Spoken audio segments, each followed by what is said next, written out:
شو ما عملت ما بتقدر لي.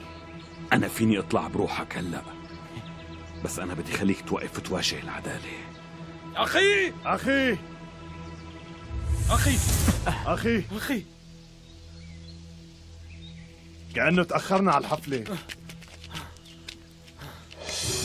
تركت لك الحفلات لألا. والله رقدت بس ما لحقت، مرق قلت بوقف جنبك.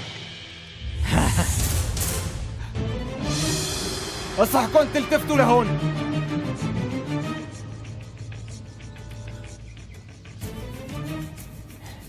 انتوا فكرتوا اني رح استسلم بسهولة.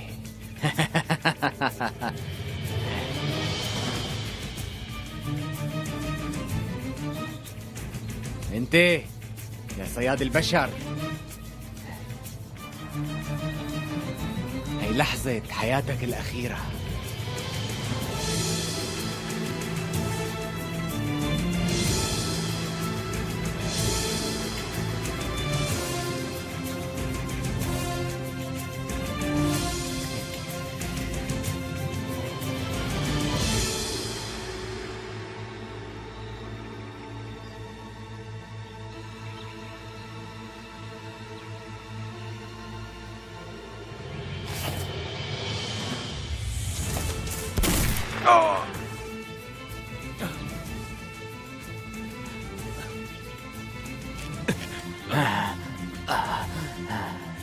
حابب تموت ما هيك ولك؟ لك انت قلبك رحوم وضعيف. المرة الجاية رح تشوف شو بدي اعمل فيكم. ما رح يكون في مرة تانية، هي آخر مرة لإلك. خلص ما عاد عندك فرصة تانية.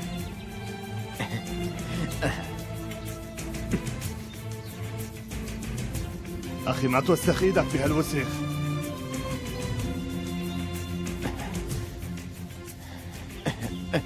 أخي عاكف، لا تنفذ له طلبه، اترك العدالة هي اللي تعاقبه يا أخي، لا تعملها. أخي عاكف لا تعملها. اسمعني، عاكف اللي أنا بعرفه ما بيعملها، اوعك تعملها. أخي لا تعملها، اوعك.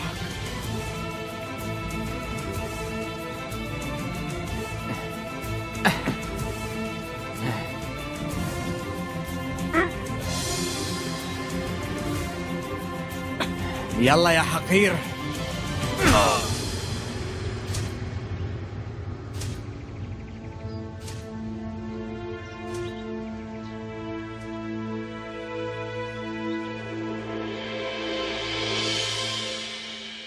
حلال عليك والله، عملت المستحيل بس جبت هذا الفيديو. أخي قل لي أنت كيف تعلمت كل هالشغلات المعقدة؟ وين أكتر مكان بيطلع منهم هاكرين؟ لا تقل لي أورفا. ها باتمان وبعدين أورفا. أخي هذا من المي اللي عندكم ولا شيء متوارث؟ كان دايما يجينا بضاعة تهريب على الحدود، وكل أنواع الأدوات الإلكترونية وأحدثهم كمان، وعلى فك وتركيب تعلمنا. والله ما كنا نهدى كيف لكان. ايوه، ليك عاكف ماشي هون وبيلحقوا سليم هون. ليكو عاكف بيفتري بقوة سليم. والله ما عم بفهم هالشغلات هاي. ليك مصدر التسجيل 2 هو لحد ما يصل سليم لهالمكان. ايه بس عاكف إذا عن جد هذا هو عاكف، شايف المكان اللي عاكف قوصوه فيه؟ ليك أنا رح ورجيك إياه هلا، بس بعد هيك صار التسجيل بصيغة تانية MP4 كمان. هاي كاميرا تصوير ثنائية. ولك بالتا عفارم عليك، حطيت إيدك على الجرح. الكاميرا عدسة واحدة وصيغة تسجيل واحدة كمان، بس عنا مصدرين مختلفين للتسجيل. يعني بالمختصر كارلوس هذا السي مضروب والجريمة شغل مونتاج. هاي الحقيقة أخي. لك يا أخي أنتم مشهورين بالفليفلة، كيف بتفهم بهي الشغلات؟ عنا ذكاء لاعبي كرة القدم، قابلية التفكير بعقلية لاعب كرة القدم. يعني بالمختصر قوة التفكير موجودة بكل الضيعة. وشو يعني نحن كمان ذكانا غير شكل. شوفوا هلا أنا عندي برنامج بياخذ معي، ليك شو رح حلو. ورجيك إياه. شوف ما أحلاه. لك هذا مجنون السي دي اخذ السي دي. المجنون. بالتا بالتا تعال هون بالتا. إليف، هالحكي موجه إليك مخصوص. ضمن الفرقة أنا ما بدي أي تحركات شخصية. مثل ما بدك سيدي. عاكف، أنت كمان نفس الشيء. مثل ما بتأمر سيدي. منيح إنه أفرجوا عنك أثناء التحقيق. من هاللحظة أنا رح أبذل كل جهدي حتى ألاقي حل لهالموضوع. إن شاء الله سيدي. دستور.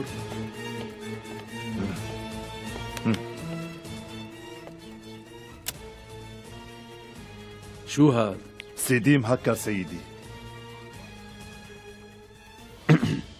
شو في يا رجب؟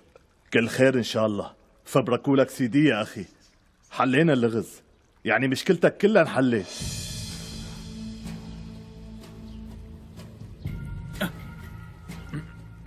ادخل. ما تواخذني سيدي. حليتوا اللغز؟ رجعت اشتغلت لحالك.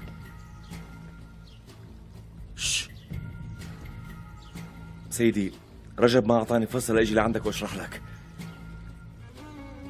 طيب اشرحوا لي هلا شو قصة هذا السي دي؟ عندي أخبار حلوة. سيدي، لقائنا الأول ما مرق على خير، بس رح نلاقي طريقة، أنا متأكد. أنا ما بدي أخرب وشتت عيلتي، بس إذا مرتي مصرة على هالشي ما فيني أعمل شي. شوف، إذا كان الطلاق مبني على الاتفاق حضرتكم كمان بترتاحوا يا بيك، وغير هذا الشيء القضية ممكن تطول وممكن نطالب بنفقة كمان. طيب وبنتي؟ شو مشان بنتي؟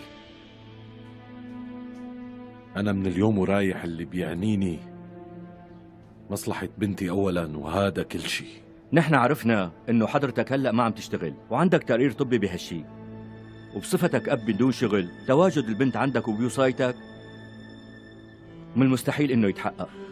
أنا بعرف منيح إنه هذا قدر اللي الله كتب لي إياه، بس أنا رح أعمل كل شيء بقدر عليه لأرجع أمشي من جديد. بس حاليا حضرتك مقعد على كرسي وما عم تشتغل. بس رح أشتغل. انت ليش ما عم تفهم علينا يا صالح بيك؟ انت ما فيك تدبر امورك، كيف رح تدير بالك على بنتك؟ هذا الشيء بخصني أنا وحدي وبس. ياسمين، احكي لك شي شغلة هلأ، لا تردي لا على أمك ولا على المحامي. قلي لي عن جد أنت شو حابة تعملي بحياتك؟ إذا ما انفصلنا هلا أمي رح ترفع عليك دعوة يا صالح، ويمكن تتسرح من وظيفتك كمان. وليش بقى؟ كرمال الفضيحة يلي عملتها قدام بيتي. شو؟ قولي خانم، أنت هلأ عم تهددي مرتي قدام عيني، يعني أنت عم تبتزيها. انت شو عم بتخرف صالح؟ لك هي بدها تطلق بأسرع وقت.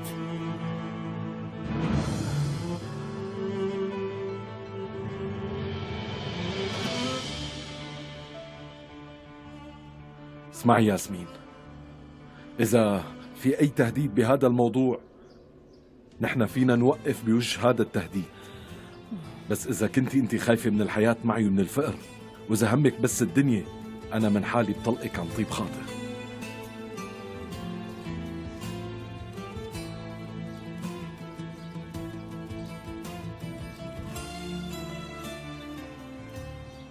أنا ما بترك بنتي لإلكن،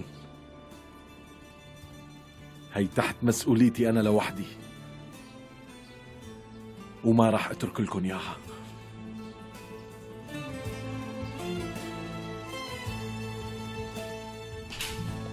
عاكف، نعم إليف. فرحت كتير إنه انكشفت الحقيقة. مو مبين عليكي إنك مبسوطة كتير. أنا انحطيت بموقف بشع، من خجلي ما بعرف شو بدي أقول لك. أنا آسفة كتير عاكف.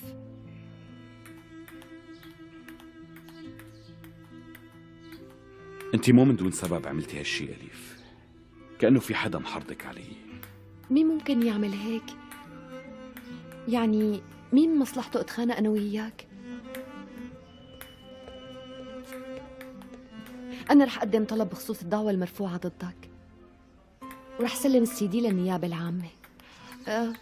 بالمناسبة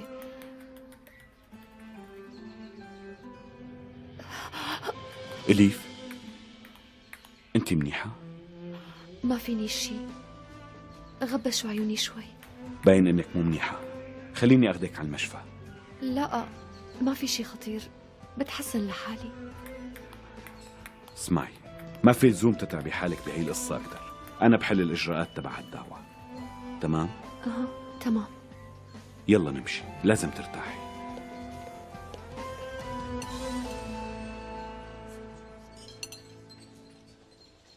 بما أنك أنقذت حياة عاكف، معناها أنت ما بتكره عاكف مثل ما متوقعين. لو ما أنا تصرفت هيك بالعملية، الإرهابي كان رح يفجر القنبلة. عاكف كان رح يموت، كان رح يصير ألف شقفة. ليك بعد ما أنقذته اسمع مني وتروك كل هالحقد. قل الانتقام مين فاد لحد هلأ؟ خالي، الشيء المهم بحياتي هو الانتقام.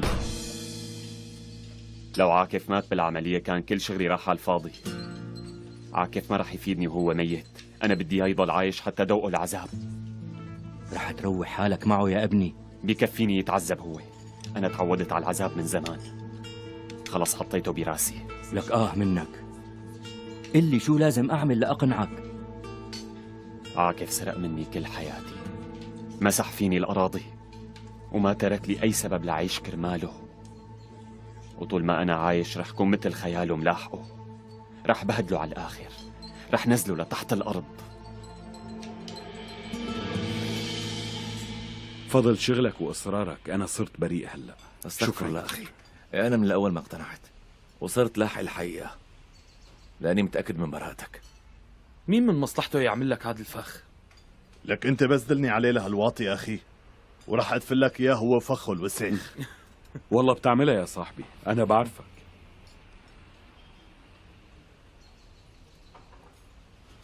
بس مين اللي عم يحاول يأذيني بهي الطريقة؟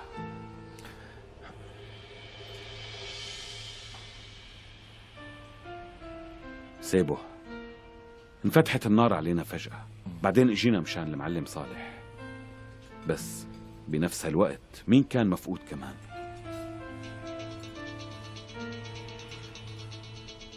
انا حليتها اخي، اختي إليف. ايه حاجتك بقى اخي، روح. رجعت خربت كل شيء من جديد. مين ما كان اللي عم يعمل هيك اكيد عم يعمل هالشي ليفرق بينك وبين اختي أليف. انا متأكد من هالشي. معناها مين؟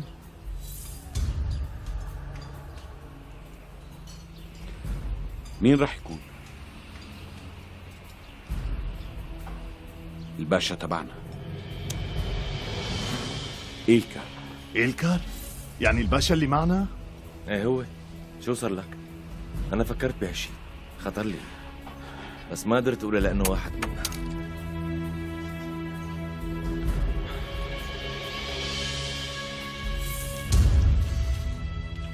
إليف خانم، ما فيني أقول لك إني توصلت لنتيجة نهائية. شيء له علاقة بالتوتر؟ لأنه بآخر فترة زاد توتري. طيب رح أطلب منك طلب. شو؟ بدي إياكي تصوري صورة رنين مغناطيسي. ايوه أنا كمان ما بيعجبني هذا الباشا، بس الزلمة بآخر عملية خاطر بحياته وأنقذك. خاطر بحياته؟ بلا ما نبالغ أخي، هالشي كان واجبه. شو صار؟ أنا ما عندي خبر بشي.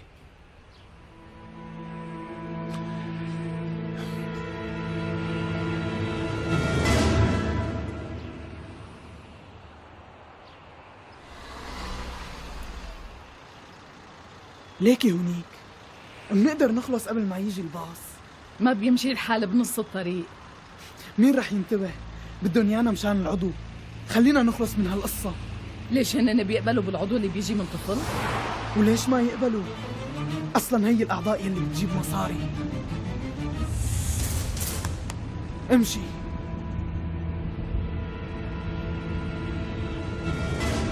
ايه حاصله أخي، أنا صبت الكبل الثاني كمان، بس ما صبته لكبلك. وكيف ما انفجرت القنبلة؟ مو باشا هو السبب؟ فات لجوا وأخذها من الإرهابي. لو ما أخذها إيلكار منه كنت رح صير ألف شقفة، هيك قصدك؟ تماما هيك. هذا اللي صار تماما أخي.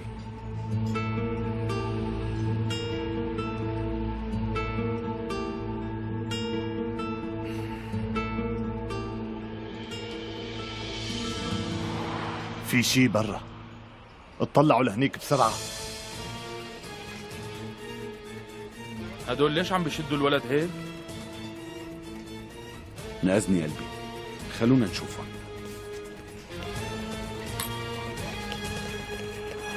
انت ما عم تفهم علي، ما رح يجي الباص وبعتونا قلنا لناخدك من هون. بس أنا ما بعرفكم. عمو أنا رفيق أبوك بالشغل، اطلع بالسيارة، يلا خلينا نروح يلا. يلا حبيبي اركب بالسيارة، يلا. السلام عليكم. وعليكم السلام. عمو هدول عم يضايقوني كثير. خير إن شاء الله. شو بدكم من الولد؟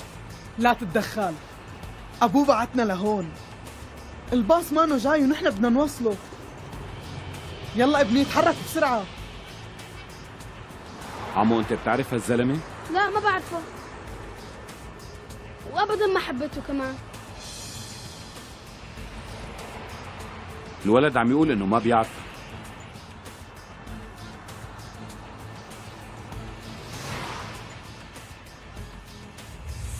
استنى لسه عم بحكي معك.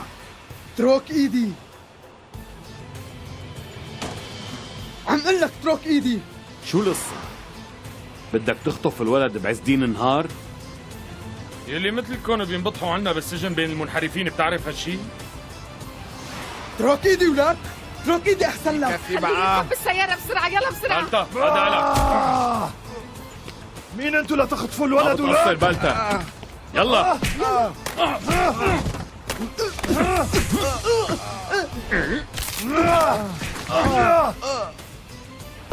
يلا امشي بسرعة.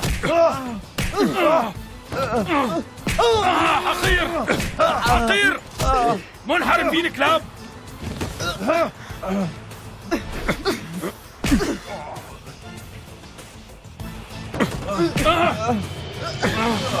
اضربه عمو اضربه، يلا على وشه اضربه.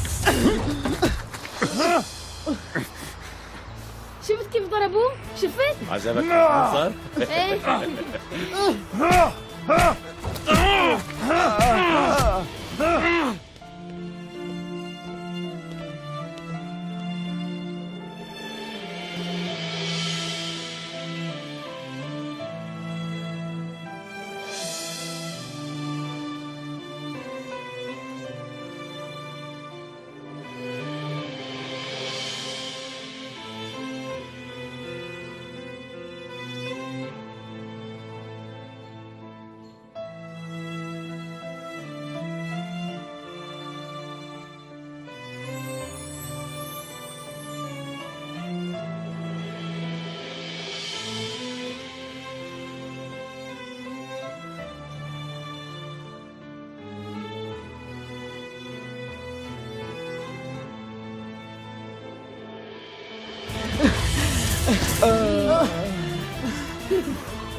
لحظة أختي، ما دخلناكي بالموضوع بس أنت سحبت سلاح، مو حلوة منك.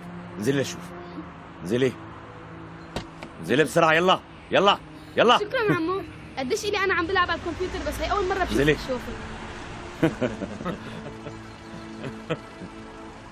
عاكف أنا رح أطلب دورية. شو صاير؟ أحمد أنت منيح ابني؟ منيح أنسة، يلي على الأرض منحرفين ألو، واللي واقفين أبطال. بدي أطلب دورية تجي على هالعنوان هلا. يلا تعال شوف تعال. ها يا ولد، طولي بالك، استني شوي. تمام اهدي. مين ما كان يكون ما في تركب بسيارة حدا غريب أبدا، اتفقنا؟ ماشي عمو. طيب بس هدول شو رح يصير فيهم؟ نحن شرطة ورح نعمل اللي لازم أكيد.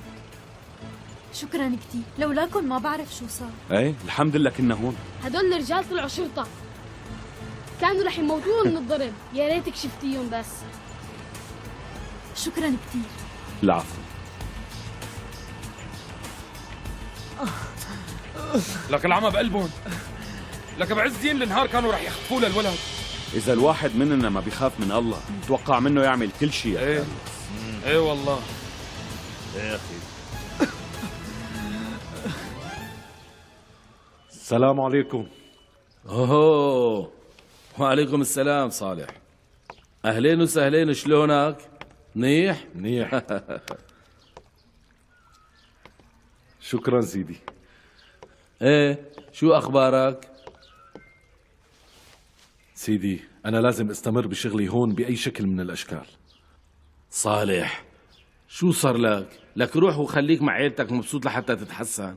مو هي المشكلة، مرتي رافعة علي دعوة طلاق وصاية. وهي لقيت انه هلا انسب وقت لهالشي، معقول؟ ايه شو بدنا نعمل؟ بس المشكلة بنتي، رح ياخدوا بنتي مني. معقول هالشي يا صالح؟ سيدي انا بدي خلي بنتي عندي، بدي اياها تكون جنبي. هي الامور مو سهلة يا صالح، مين هن اللي ياخدوا بنتك؟ عرفت انه الاب العاطل عن العمل ماله فرصة بالمحكمة.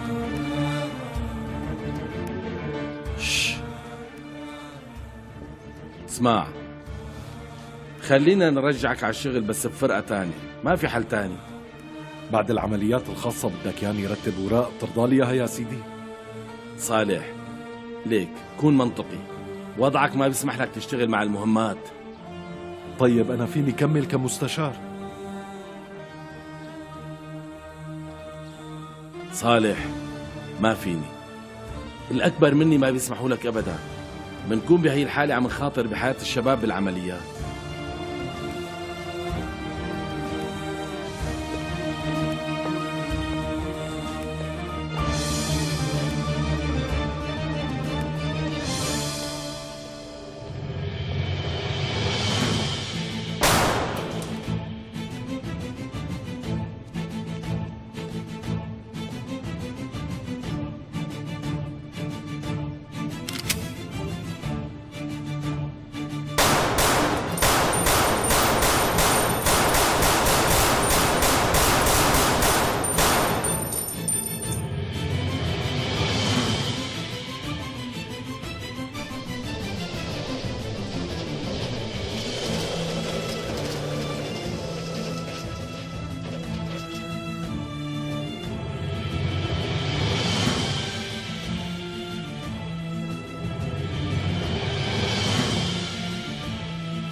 على شوي كنت رح تصيبها.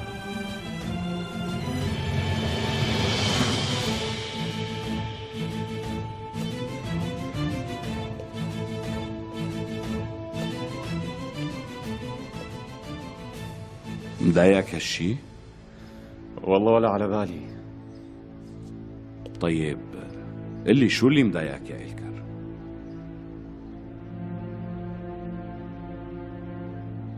يعني انت شو مشكلتك معي؟ نحن مختلفين عاكف بدون اي مشاكل. ايه بس بعد وفاة سليم اللي حاول يخلي كل العالم تصدق انه انا المجرم هو انت. الأدلة خلتهم يفكروا بهالشي.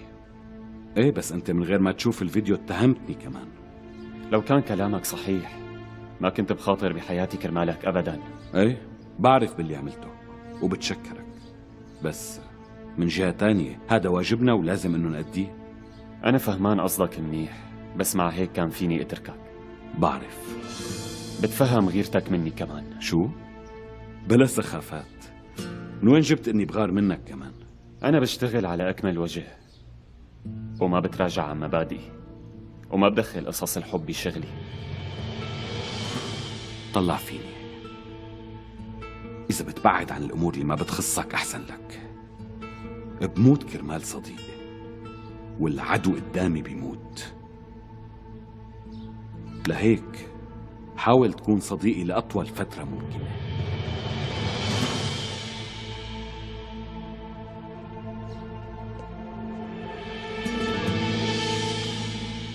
ليك هو هون، حتى انت فيك تشوفيه.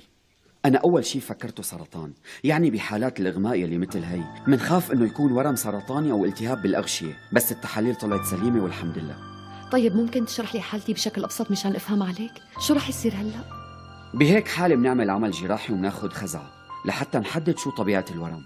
طيب وإذا كان خبيث؟ أنا ما بظنه خبيث. طيب لنفترض إنه كان هيك، وقتها شو رح يصير؟ أليف خالد، هلأ خلينا نعرف وبعدين بشرح لك الحالة بالتفصيل. بس كمان بدي خبرك إنه هاي العملية هي بحد ذاتها فيها خطر. مثلا شو ممكن يصير؟ الخطورة ممكن تبلش من عدم القدرة على النطق للشلل النصفي. هي الخطورة يلي بالعملية، لأنه بتعرفي الدماغ هو مركز التحكم والسيطرة بكل شيء بالجسم. طيب وإذا ما عملت العملية؟ ما رح يكون عندك حل تاني، ولو ما كان خبيث الغياب عن الوعي رح يستمر عندك. بظن إني بحاجة وقت لحتى أفكر منيح بوضعي الجديد يا دكتور.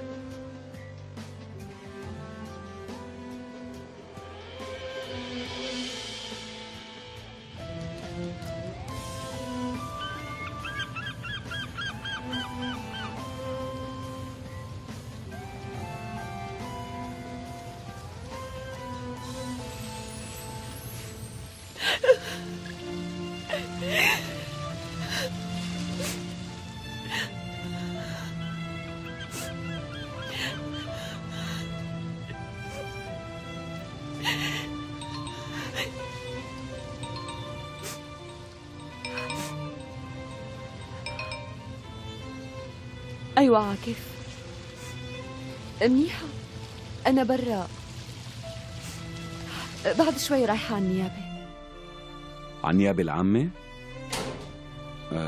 معناتها بدي اقول لك اجي اخدك ومنروح مناكل شي سوا؟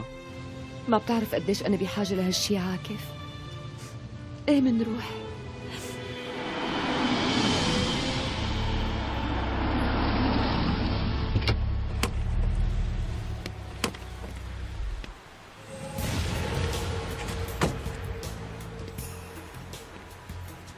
شو دبرتوا الزلمه؟ دبرناه معلم، رح يدخل المكنة مع علب السكر من ورا. ان شاء الله ما نضطر لهالشي، بس خلوا السلاح معكم. أمرك معلم.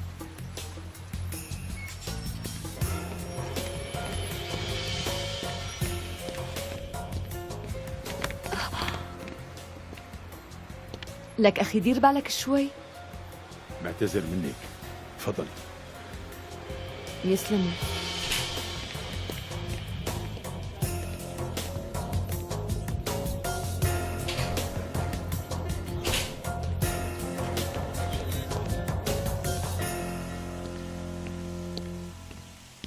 مرحبا، يعطيك العافية. بدي من هدول الوردات اللي موسمهم هلا. تمام، اعطيني لكان زنبق وقرنفل، واعطيني الباقي عزيز.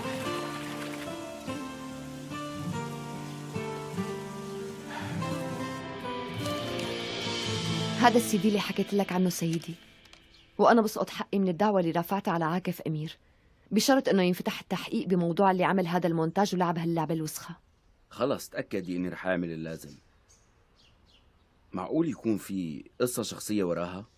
ما بعرف، بس هي التهم صارت كابوس للكل. مين ما كان اللي عم يلعب هاللعبة أنا كمان ما رح أتركه بحاله للاقيه. خلص أنت صار فيكي تتركي هذا الوضع وأنا بحله. بتشكرك سيادة النائب. ولا يهمك.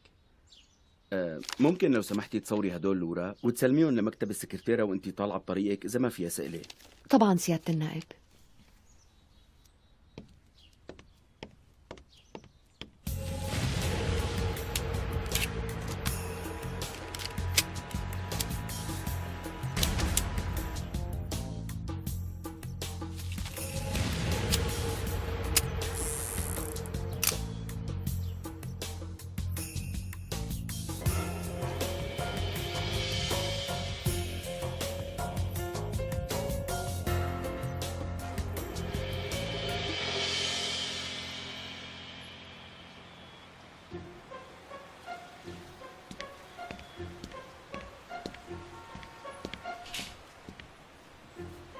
ليكي ها ما لقى يحب غيرها. معك حق.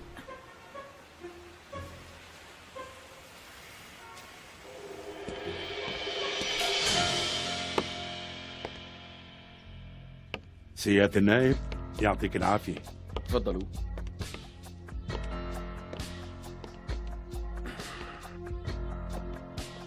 أنا بالنيابة عن زكي ديمور. ايه مفهوم. بما انكم فتوا على المكتب من دون استئذان اكيد بتكونوا مستعجلين. اخي زكي، يعني المعلم تبعنا بكره عنده جلسه مثل ما بتعرف. ايه بخلال فتره المحاكمه تبعه معلمي زكي مانو مرتاح بالسجن عندكم. شو يعني بدك ننزله باوتيل؟ اللي بدي اياه من حضرتك انه يتحاكم باطلاق سراح مشروط. اذا انت تقدمت بهيك طلب للقاضي اكيد سياده القاضي رح يوافق. افترض انه اطلق من سراحه، فيك تعطيني ضمانه انه ما رح يهرب لبرات البلد؟ ما بيهرب يا اخي، ليش لا يهرب؟ الزلمه طيوب كثير. الا اذا طلع شي مشوار. لا تأخذني، اذا سياده القاضي ناوي يتركه هو يتركه، انا ما فيني اعمل اي شيء مشان اساعده.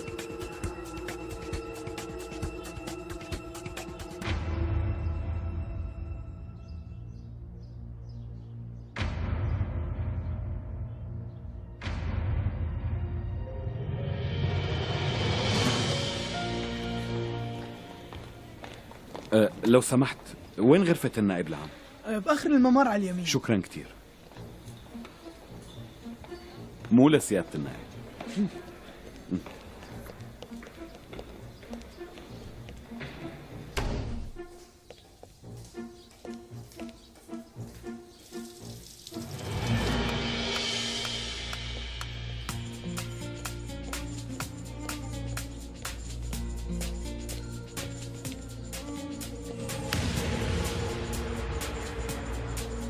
أنا بدي أشوف سيادة النائب.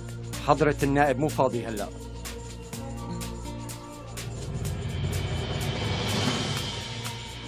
تمام، برجع بوقت ثاني.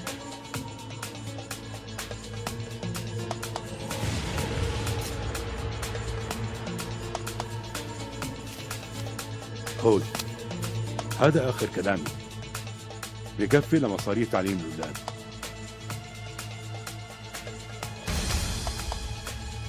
العدالة ما أنا معروضة للبيع بالمصاري. عن جد؟ العدالة مو للبيع أبدا، وأنا واجبي بيقول لي حافظ عليها.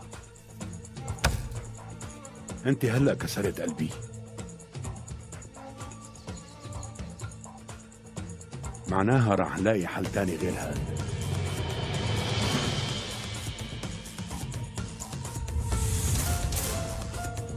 العيلة التركية السعيدة،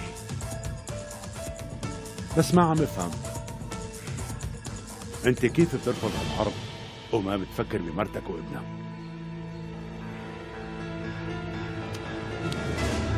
شو يعني انت عم تهددني هلا؟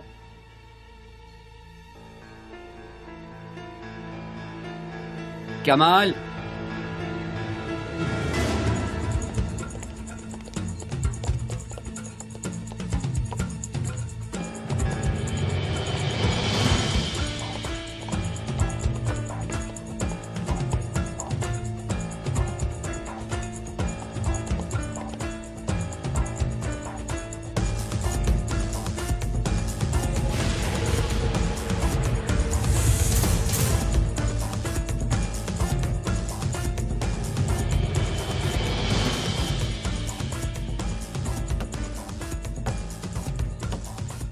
إذا قدرنا نفوت لهون بهالطريقة لا تنسى إنه بنقدر نفوت لوين ما بدنا كمان.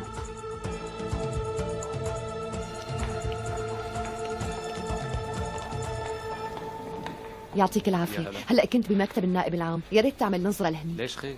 في كم واحد مانعين الفوتة لعنده، الظاهر إنهم عم يهددوا النائب العام. طيب يلا امشي نروح.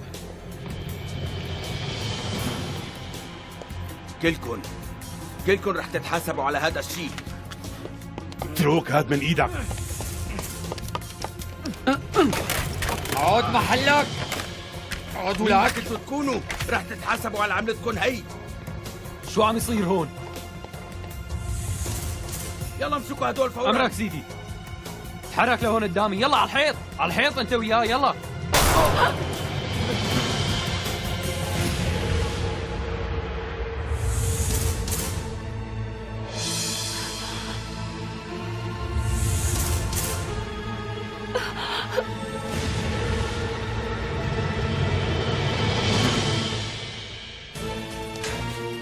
يلا تحرك، تحرك. تحركوا بسرعة. يلا بسرعة. يلا ولعك. يلا تحركوا تحركوا. يلا ولعك. يلا ولعك. تحركوا. يلا.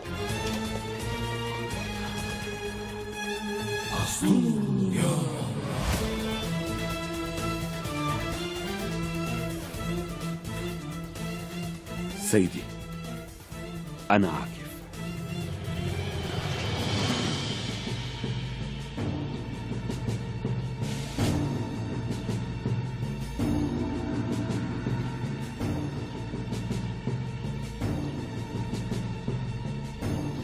يمكن لازم انبسط لاني رهينه مع عنصر من المهام الخاصه. لا تحكيهم للجماعة أبدا، ولا تخليهم يسمعوا كمان سيدي. انتي كثير احترمتك على المدخل، بعتلك، بس انت ما تصرفتي معنا باحترام ابدا. ما عاد فينا نعمل شي بنوب. حاولنا نحل الشغله بالحسنى بس ما حدا رد علينا.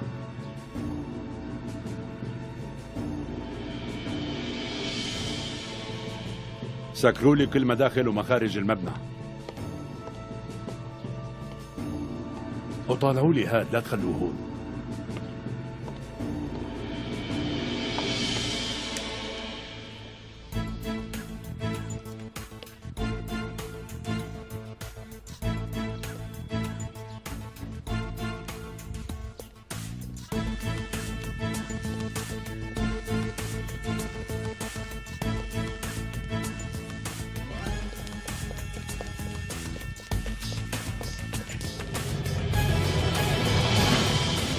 انت مانك عارفان شو رح يصير بعد هالشي. أنا ما طلبت شيء، طالعوا معلمي خلال ساعتين وخلوه يسافر وبنخلص من القصة كلها، وإلا كلكن واحد ورا الثاني باخذ أرواحكن.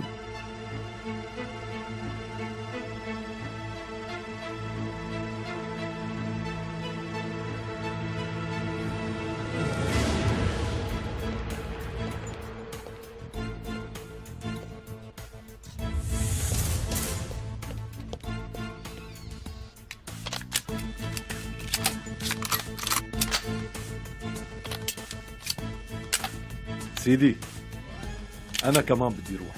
مستحيل صالح. سيدي إجا الوقت اللي رح خليك تشوف شو ممكن يساوي مستشار بهي العملية. أنت موقف عن الخدمة ومعك تقرير بهذا الشيء، ما فيني نزلك على المهمة يا صالح. حالتي هي اللي منعتك تاخذني. قول يا سيدي أنت ليش خجلان؟ بلا ما تاخذ، حتى لو انقصوا رجلي بدي روح وأدي واجبي سيدي. نحن مشان هيك توظفنا. يلا يا شباب، يلا لشوف. يلا. حاضر سيدي. ولا يهمك أخي، أنا بس أرجع بحكي لك كل شي صار معنا. يلا ابني، يلا يلا يلا. أمرك سيدي. سيدي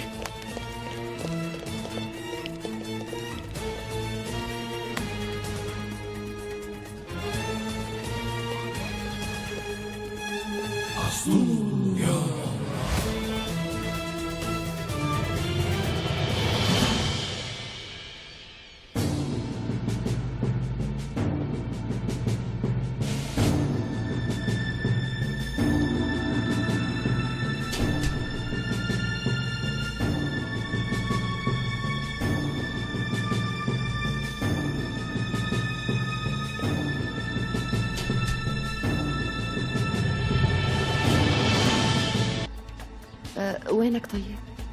قلنا لك احكي مو طقي حنك. اجمعوا لي كل التليفونات. يلا لشوف الكل يطلع طالع تليفوناته. طالع، يلا هات تليفونك لهون، هاتون. هات. يلا يلا بسرعة هات لهون. هاتون. هات طلعوا تليفوناتكم.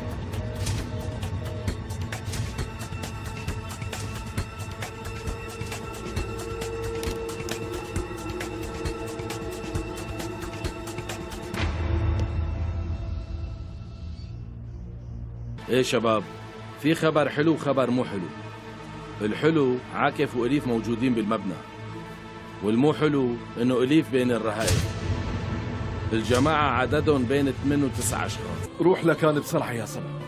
رح نروح. عن جد؟ عن جد سيدي؟ بس لا تقلي رايحين على المهمة. طبعا يا سبع. يلا ورجيني. ماشي، لكن أنا رايح بسرعة أجيب المفاتيح من خزانة كارلوس وجيب معي كفوف المهمة وبرجع لك فورا سيدي. اسمعني، هالطلب ماله من صلاحياتي حتى اسمح له او ما اسمح له، لازم تعطينا شوية وقت، لازم خبر الجهات المختصة، بس انت تعاون معنا، اترك النسوان اللي خاطفهم حتى ما ينأذى حدا. ما حذرت. لازم تروقوا لنا اعصابنا وتبعتوا لنا شاي وقهوه بعدها بنفكر بالموضوع.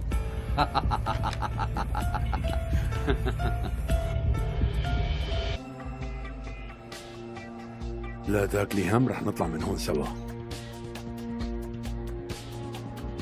بس كم شخص في جوا؟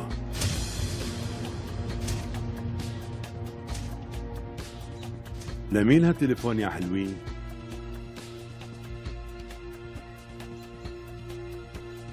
إلي. قلتي لي إلك. كيف راح عن بالي هالشي؟ من شوي اتصل فيكي ما هيك؟ رفيقي بالشغل. من وين عم يتصل؟ اللي طلعوا والباقي لساتكم هون. هاتي لشوف. انت بتشتغلي هون بالعدلية؟